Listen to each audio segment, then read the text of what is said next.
actually for some of professors to arrive. Some teach until 6 o'clock, but we don't want to lose too many of you, so we just want to thank you all for coming.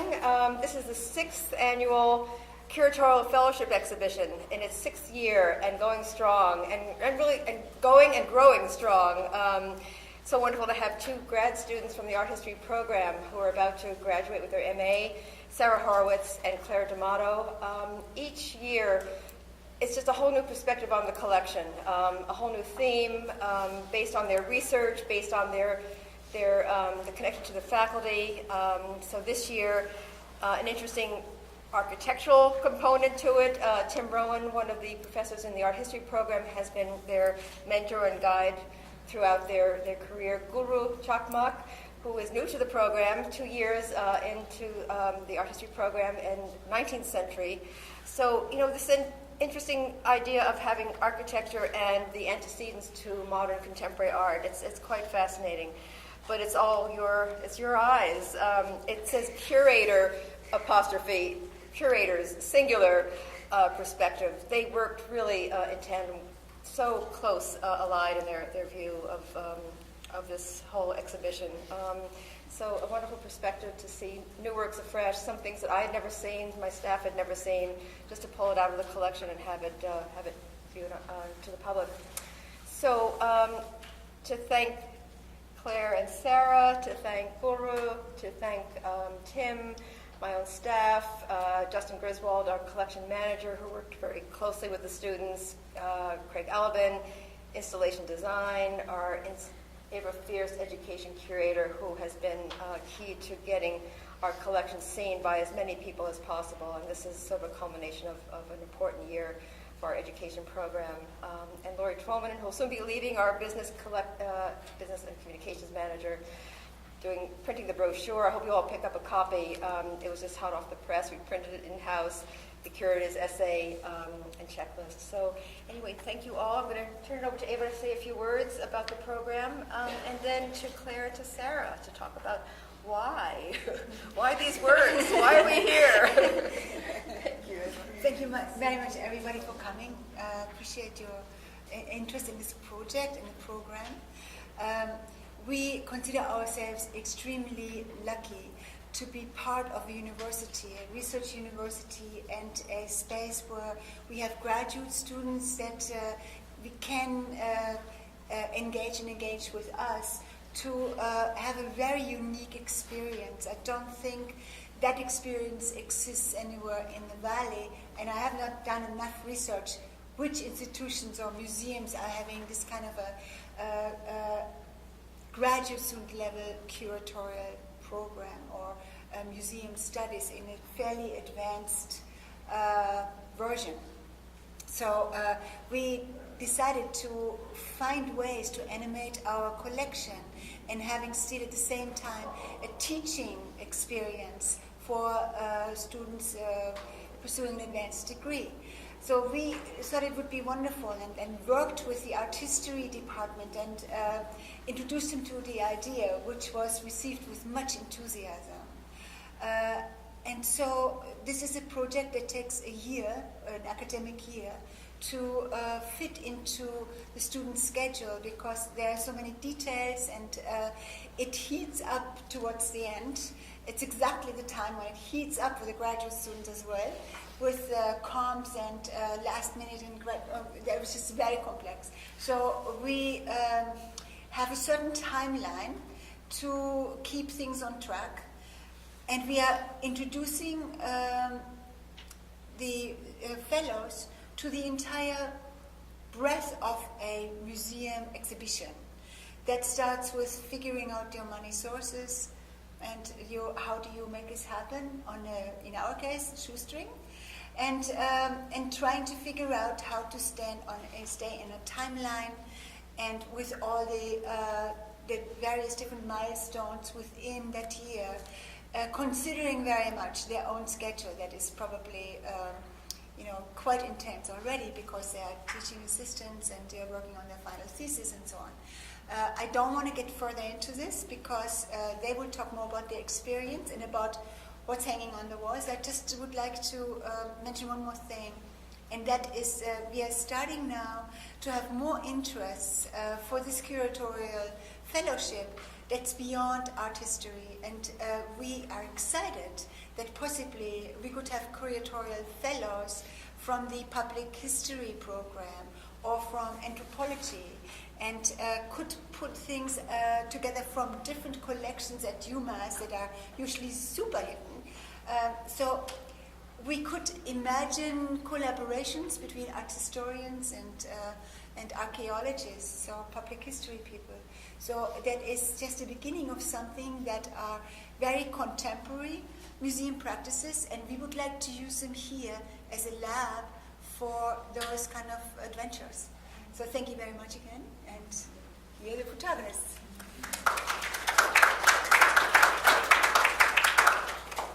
Thank you all for coming. It's nice to see such a turnout. Sorry we kept you waiting a little bit long. I'm Claire D'Amato, one of the curators for this exhibition, and this is my co-curator, Sarah Horowitz. We're both last semester MA candidates in the art history program here at UMass, and our major focus is architectural history, which sort of inspired what we wanted to try and do with this exhibition.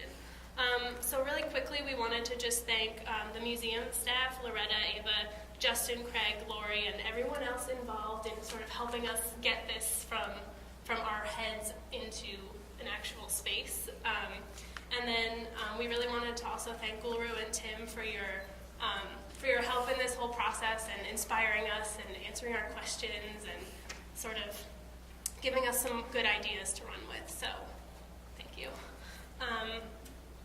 So we wanted to curate an exhibition that looked at how architecture and the built environment are portrayed through photographs and other media. We have some sculptures, some prints, and drawings that are also scattered throughout the gallery. So we are compelled by how artists chose to frame specific views of landscapes or interiors.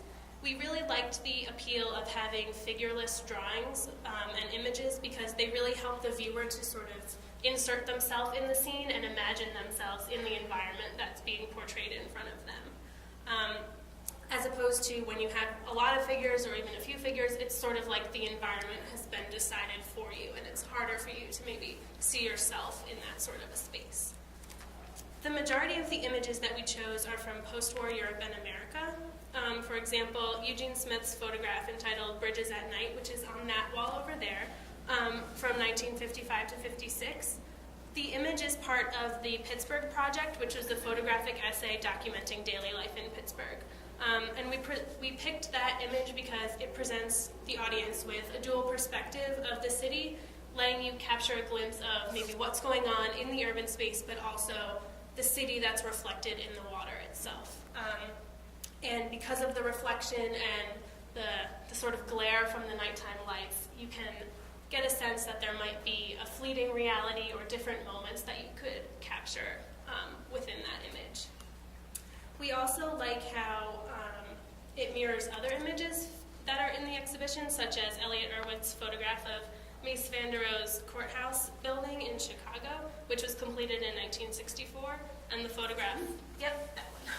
And the photograph was, it dates to 1969, and that also shows the play of light and reflection, something which is really evident in a lot of Mies's buildings because of his use of glass. And it gives you a sense of the city that is behind you while you're looking at the building.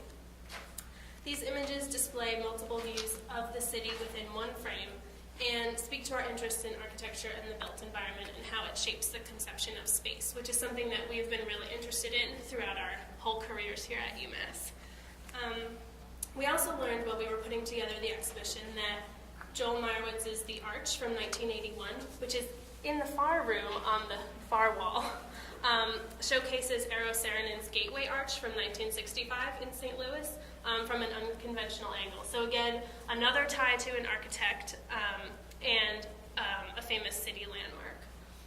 So not only were we drawn to the architectural history that's in that image, but also to the built environment that's transformed and abstracted in the photograph. Because the shape of the arch is reflected in a pool of water, which you would see when you go see the picture.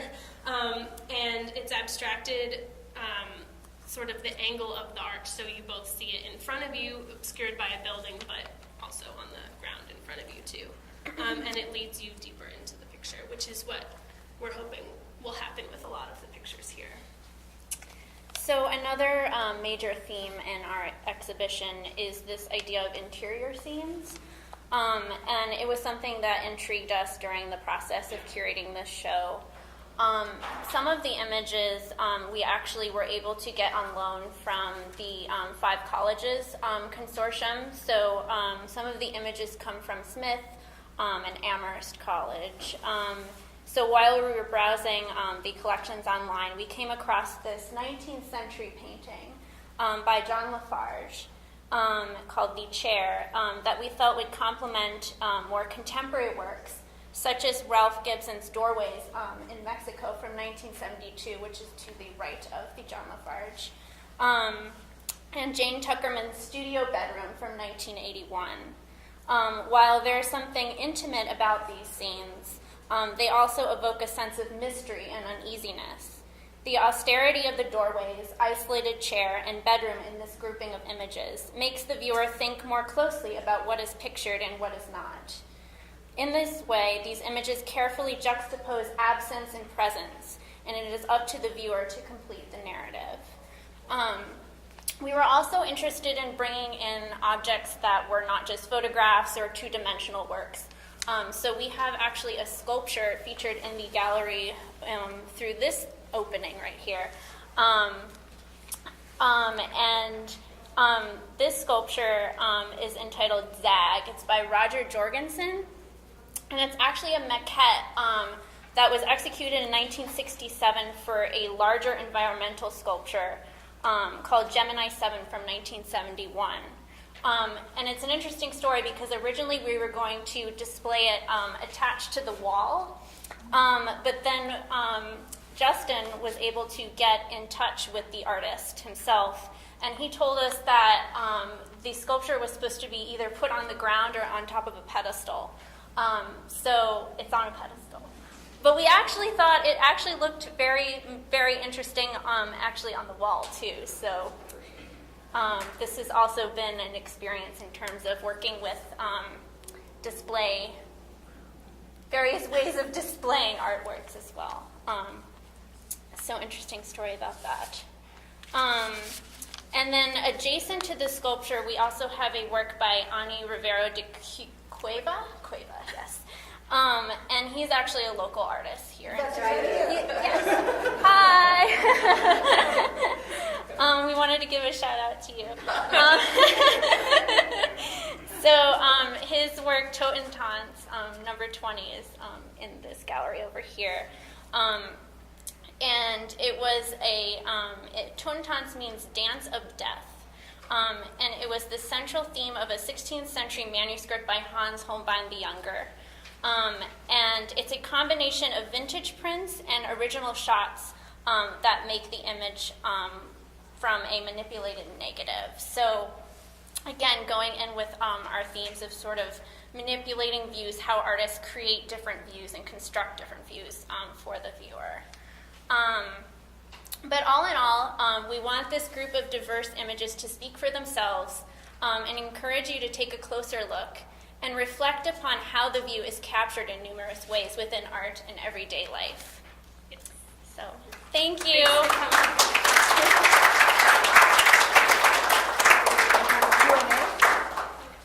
Sure.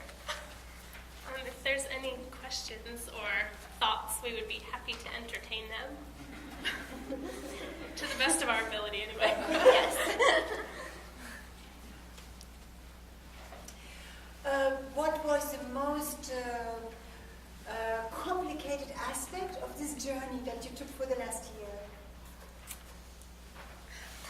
Well, I think we had a lot of fun going through the database and picking out images, but it was really difficult to sort of see, once they were all out for us, how we could put them together. I mean, we had some themes in mind about, like a receding view, an absence of figures, domestic interiors, that sort of thing, but really trying to put them in a space where they could work together across walls, across rooms. to try and really make what we were trying to do sort of evident to the viewer. Yeah, I mean, I would definitely agree with Claire. I think the most exciting and challenging part of putting this show together was arranging the works and sort of seeing how they fit together and how they can create a sense of a dialogue amongst one another. Because originally we did have it very blocked out into certain themes like interior views, distorted views, manipulated views, and so forth. But in the end, that sort of fell apart, and it sort of, the images sort of took over and sort of shaped the way that we were going to show the exhibit. So, I'd just like to point out that's the beauty of working with an original collection, because you could have reproductions. It could be digital, it could be in a book, a magazine, but truly working with the actual objects just changes the perception, even for the curators themselves. Time and again, we have this never-ending but fascinating way in which, by working with the original object, it changes even a curator or an artist's perception of everything being shown. I'm glad you were ready to come up with plan B. You know? Yeah. Well, and it just sort of like it organically sort of happens. I mean, in the end, I feel like we thought there was very little work for us to do. They just sort of dictated to themselves where they should be. I think one of the most exciting things that you've done is to mix the media and the time periods of the artists who are working. I love the Lafarge or the Gibson. Good. yeah. Interesting juxtaposition that would never have occurred to me. Yeah, I think we originally wanted to have most of, or the room sort of grouped by media, and then like Sarah said, that sort of fell apart so bigger things could come together. But we really liked the juxtaposition of the wood on the doors with the wood that's in the painting, and that question of what lies beyond the chair and beyond that wall, and what could be behind those doors too. So thank you.